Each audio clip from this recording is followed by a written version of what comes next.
আসসালামু আলাইকুম রহমতুল্লাহি ওয়াবারাকাতুহু। প্রিয় দর্শক শ্রোতা, আজ আমি আপনাদের সম্মুখে আপনাদের দরবারে কোরআন শরীফের তেলাওয়াতের 5টি হাদিস পেশ করব। অর্থাৎ কোরআন শরীফ পড়লে কী লাভ হবে, কী পরিমাণ আমরা সওয়াব হাসিল করতে পারবো, সেই সংক্রান্ত আজ আমি আপনাদের সামনে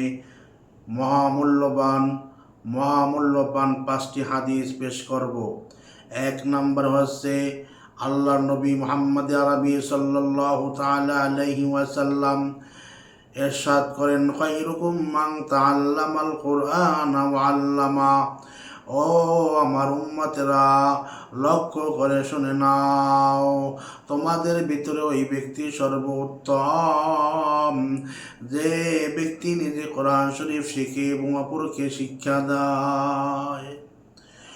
বোঝাই যায় হাদিসটি কত গুরুত্বপূর্ণ, তাৎপর্যপূর্ণ।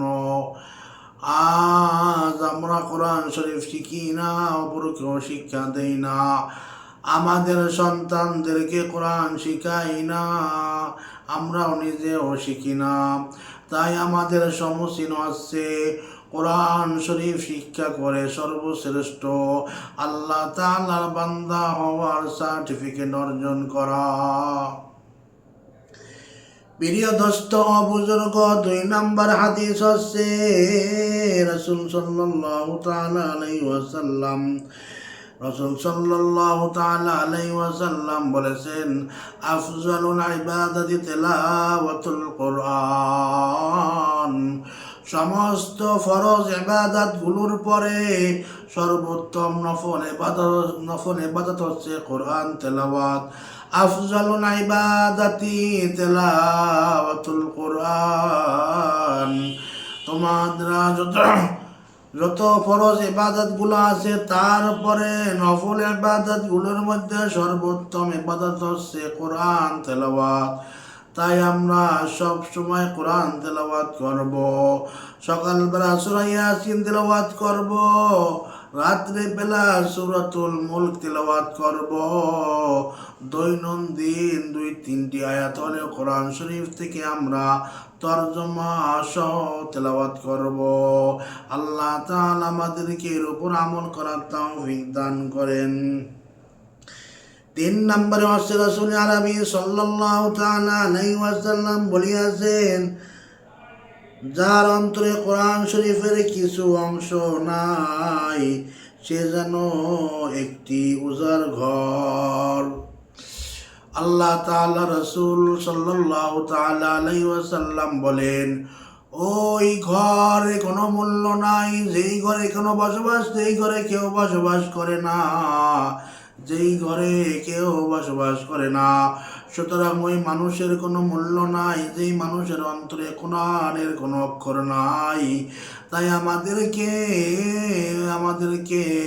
আমাদেরকে সিদ্ধান্ত নিতে হবে, আমরা যারা কোরআন শরীফ পারি না, কোরআন শরীফ পড়তে পারি না, আল্লাহ তাআলার কাছে দোয়া করব, আল্লাহ তাআলা যেন আমাদেরকে কোরআন শরীফ শিখে এর উপর আমল করার তৌফিক দান করেন।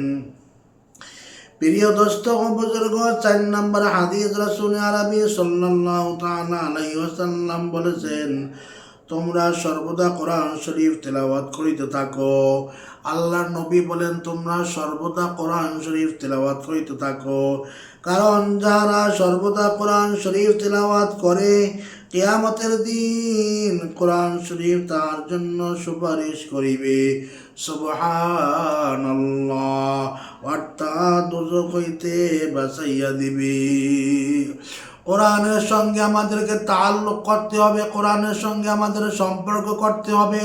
কোরআনকে আমরা অন্তর দিয়ে ভালোবাসবো, কোরআনকে আমরা নিবিড়ভাবে ভালোবাসবো।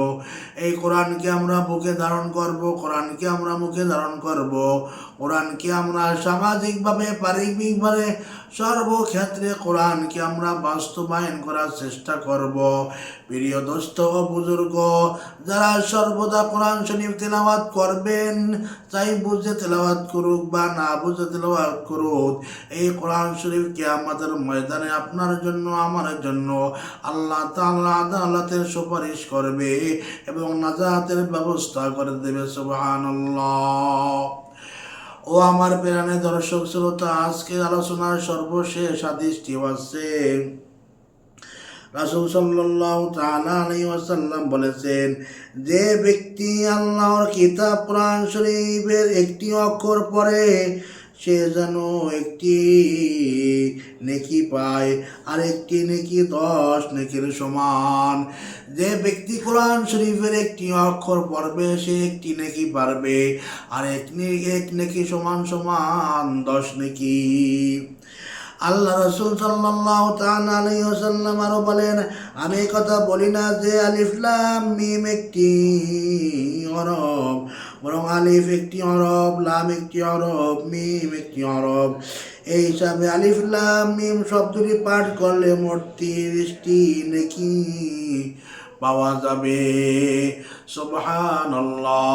আল্লাহ তাআলা দেনেওয়ালা, আল্লাহ তাআলা দেনেওয়ালা, আল্লাহ তাআলা কেমন দেনেওয়ালা আমি আপনাদেরকে একটা উদাহরণ দিয়ে পেশ করি।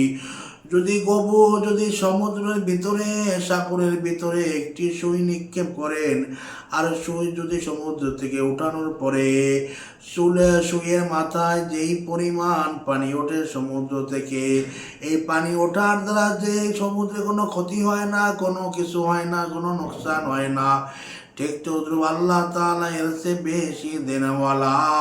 আল্লাহ চাইলে এক হরফের বিনিময়ে একটি নেকি দান করলেও আল্লাহ তাআলার খাজানা থেকে, আল্লাহ তাআলার কোষাগার থেকে কোনো কিছুর অভাব হবে না, কোনো কিছুর কমতি হবে না। প্রিয় দোস্ত, বুজুর্গ, প্রিয় ভাই ও বন্ধুরা, যে কথাগুলো বললাম এর উপর সর্বপ্রথম আল্লাহ তাআলা আমাকে এরপরে আপনাদেরকে আমল করার তৌফিক দান করেন, আমল করে উপরোক্ত ফজিলতগুলো হাসিল করার তৌফিক দান করেন।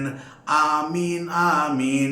প্রিয় দর্শক শ্রোতা, আমি মোহাম্মদ আতিকুর রহমান, আমি একজন কিডনি ডায়ালিসিস রোগী। 2024 সালের 4ই ফেব্রুয়ারি থেকে অদ্যাবধি পর্যন্ত ডায়ালিসিস নিয়ে বেঁচে আছি। আমার জন্য দোয়া করবেন, আমিও আপনাদের জন্য দোয়া করি। আমার মা নাই, আমার মায়ের রুহের মাগফিরাতের জন্য দোয়া করবেন। আমার বাবা আছেন, তার হায়াত তৈবার জন্য দোয়া করবেন। আমিও আপনাদের বাবা মার জন্য প্রাণ খুলে দোয়া করি। আল্লাহ তাআলা প্রত্যেকের বাবা মাকে হায়াতে তৈবা দান করেন এবং প্রত্যেকে মরহুমা বাবা আমার কবরকে জান্নাতের সুস্থ স্থানে দান করেন। আমিন আমিন। ওয়াসসালামু আলাইকুম ওয়া রাহমাতুল্লাহি ওয়া বারাকাতুহু।